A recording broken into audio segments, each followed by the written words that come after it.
টাকা নাকি সাহস? শুরুর জন্য কোনটা বেশি দরকার? দুটোই একটু একটু। সাহসটা একটু বেশি, টাকাটা তো অবভিয়াসলি লাগবে। ফ্রিতে কিছু স্টার্ট করা যায় না। মানে হুম। ভালো দিন থাকবে, খারাপ দিন থাকবে। যদি তুমি ১০ টাকাও কামাও, সেই ১০ টাকার বিল কাটো, জিএসটি দাও, দিয়ে ওই ১০ টাকাটা জোড়ো। কেন? লোকে ভাবে যে ট্যাক্স দিয়ে আমরা গরিব হয়ে যাচ্ছি। না, এই যে খাতায় যে আমার যে এই যে নোটেড হচ্ছে, এটা কালকে আমাকে ব্যাংক দেখতে চাইবে। আমার ব্যাংক রেভিনিউটা জানতে বাড়ছে। চায় যে তোমার রেভিনিউ কত, তোমার টার্নওভার কত করেছো, তোমার ক্যাপাবিলিটি কত। সেই ক্যাপাবিলিটি অ্যানালিসিস করে তোমাকে টাকাটা দেবে। সো প্রথম দিন থেকেই মেক ইট আ ম্যান্ডেট যে যা আমি টাকা কামাবো প্রত্যেকটা আমি ডিসক্লোজ করে কামাবো। আর যখন when you're doing something good, হ্যাঁ। এই যত জ্ঞানী ব্যক্তিরা ছিল একটাও সামনে আসবে না কিন্তু। হুম।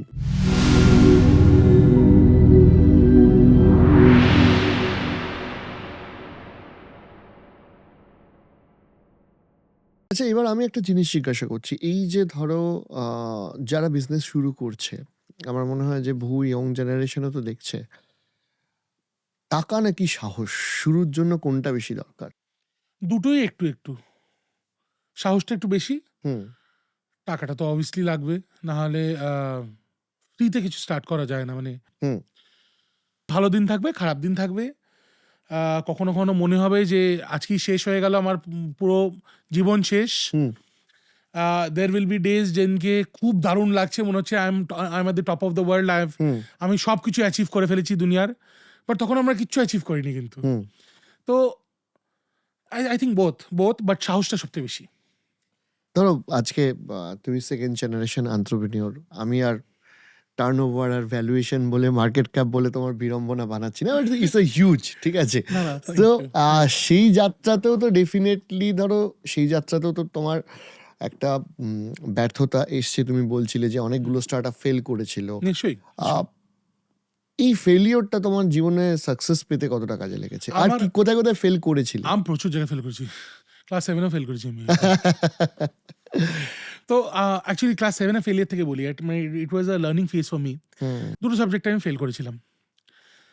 মা তো গালাগাল মার দুটোই আমি খেয়েছি বাড়িতে। যেরকম যেভাবে এক্সপেক্ট করতে পারো, হ্যাঙ্গার থেকে শুরু করে নিয়ে হুম, হুম। সবকিছুতেই। তো সবগুলোই পিঠে ভেঙেছিল। কিন্তু বাবা যখন এসে জানতে পারলো ঘটনাটা, বাবা ওয়াজ দ্য ফার্স্ট পারসন যে আমাকে বকলো না। অ্যান্ড আই থট যে বাবা সবচেয়ে বেশি বকবে। হুম। বকলোও না, কিছু বললোও না, আমাকে বললো একটু বসো। খাবার পরে, ডিনারের পরে বসলাম। বসে বললো যে দেখো, ইউ ইন্ট্রোস্পেক্ট ইউর সেলফ, যে তুমি কোথায় কোথায় ভুলটা করেছো, না তো ফেল করতে না। আমি বললাম, হ্যাঁ ঠিক কথাই, যে কোথায় কোথায় তোমার ভুল হয়েছে তুমি এটা ভাবো, এইটা থেকে তোমাকে বেরোতে হবে, and that will be your success. বিশ্বাস করো, তারপর থেকে আজ অব্দি I am never scared of failure. তারপরে ইভেন অন টু বিজনেস, যখন আমি প্রথম ব্যবসা স্টার্ট করতে চাই, অবশ্যই বাবার ব্যবসায় নয়, অন্য অন্য অন্য ব্যবসায়, বাবা হচ্ছে আমি পয়সা আমি দেবো না, ওটা ছাড়া তুমি যা চাও আমি দিতে রাজি আছি। তো সেই ইনভেস্টার খুঁজে সেই ব্যবসা স্টার্ট করা থেকে শুরু করে, অ্যান্ড সেই ব্যবসা তো সেই ব্যবসা শুরু করতে গিয়ে প্রথমবার আই ফেল্ড, সেকেন্ডবার আই ফেল্ড, থার্ডবার আই ফেল্ড, 3বার আই ফেল্ড ব্যাডলি। মানে ব্যাডলি এটাকে বলে। হ্যাঁ, তাতে কি খারাপ লাগেনি? মন খারাপ হয়নি? হ্যাঁ হয়েছিল। কেন, তখন comparison was with my father. Hmm. So আর দেখবে, খারাপ যখন কিছু হয় না, বেশি মানুষ আসে হুম। মানে খারাপটা দেখানোর জন্য। হুম। সেটা হলো না। হ্যাঁ, তো তোমাকে জিজ্ঞেস করেছিলাম, তোমার ওপিনিয়ন আমি চেয়েছি। জ্ঞান দিতে কে বলেছে? মানে আরে জ্ঞান চাইনি, দিতে চলে আসবে। আর যখন when you're doing something good, হ্যাঁ। এই যত জ্ঞানী ব্যক্তিরা ছিল একটাও সামনে আসবে না কিন্তু। হুম। When I started my fourth so-called startup, that was when I succeeded. That was 4 my number first. স্টার্টআপে গিয়ে সাকসেস। Yes, absolutely. তার আগে খুব বাজে ফেলিয়ার্স আছে, মানে আমি ওই নিয়ে বলতে চাইবো না, বাট খুব বাজে ফেলিয়ার্স আছে। এই ফোর্থ স্টার্টআপে আমরা যে একটা ছোট অফিস করেছিলাম, হ্যাঁ। that was the first office my father came into. আচ্ছা। And he's like, you're again taking the leap, I'm happy for you. আচ্ছা। যে এই যে কনফিডেন্সে আবার লিপটা নিচ্ছি, এইটার জন্য উনি খুব খুশি হয়েছিলেন। And he came down. Still উনি ইনভেস্টমেন্ট যাননি, বাট খুব খুশি হয়েছিলেন। আচ্ছা। তারপরে একটা সার্টেন পয়েন্ট অফ টাইমে আমার যে মেন্টর ছিল বা আমার যে ইনভেস্টর ছিল, তাকে বললো যে, সেও আমার বাবার খুব ক্লোজ, মানে বাবার বন্ধুই বলতে পারেন, বন্ধু in the sense business friend. তো তাকে বললো যে now I need him, in my company because my father was already falling ill. তখন থেকে উনি বুঝতে পারছিলেন।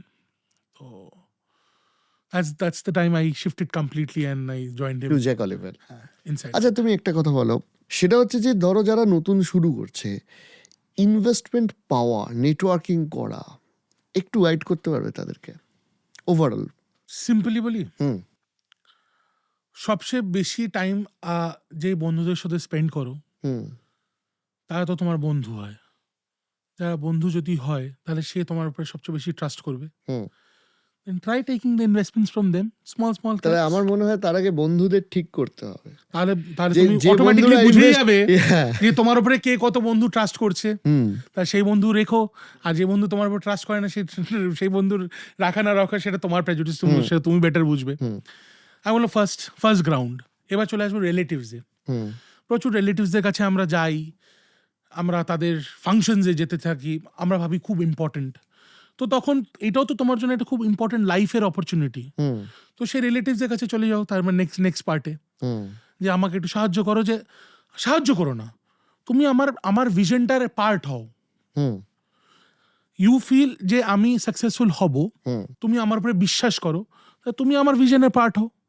দেখো কে কতটা তোমার উপরে বিশ্বাস করছে। হুম সেই বিশ্বাস থেকে will be the second round of your investments. And I feel যদি তোমার লাইফস্টাইল অ্যান্ড তোমার লক্ষ্য সোজা হয়ে গিয়ে থাকে, সেটা মানুষেও বুঝতে পারে। ব্যাংক অবধি পৌঁছানোর দরকার পড়ে না। আস্তে আস্তে এইভাবে যত relatives, family members, speak to them.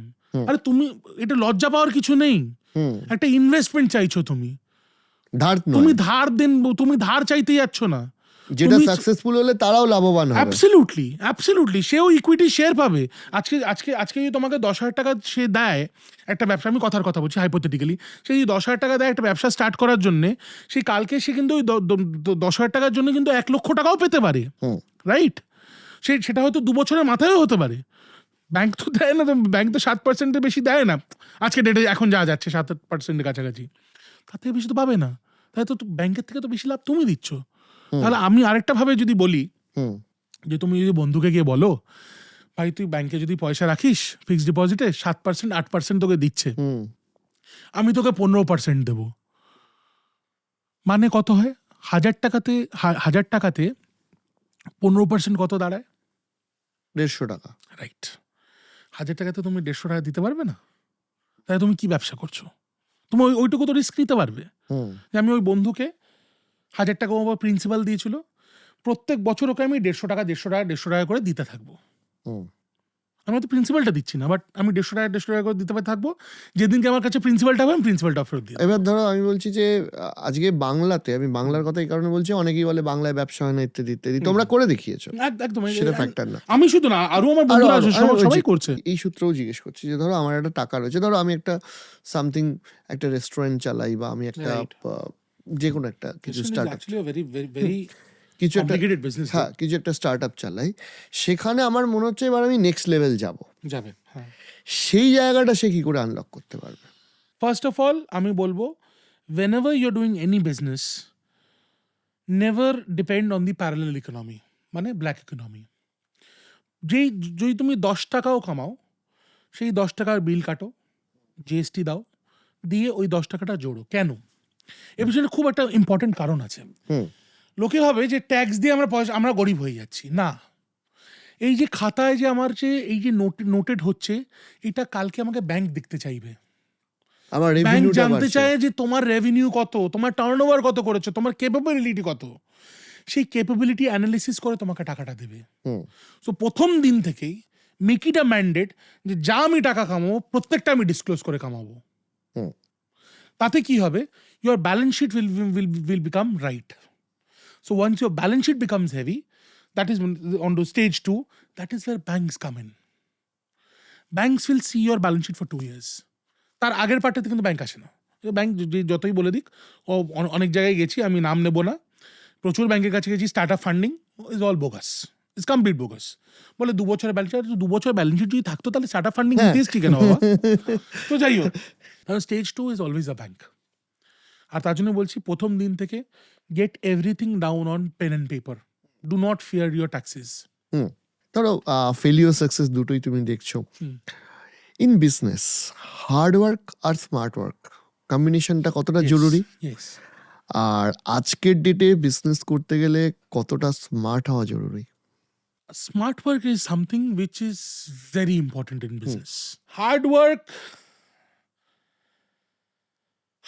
এর একটা ডেফিনেশন হওয়া উচিত অ্যাকচুয়ালি, যে হার্ড ওয়ার্ক মানে কি, যে আমি খেটেই যাচ্ছি হুম উইদাউট আ গোল। যদি আমি খেটে যাই তার কি কোনো মানে do you achieve anything? No. Hmm so smart ওয়ার্কের অ্যান্ড হার্ড ওয়ার্কের ডিফারেন্স হচ্ছে বিকজ উই হ্যাভ স্টেবিলিটেড টাইম, আমাদের টাইমটা লিমিটেড। হুম সো আমাকে ওই টাইমের মধ্যে যেই জিনিসটা আমি কমপ্লিট করছি that has to be smart work.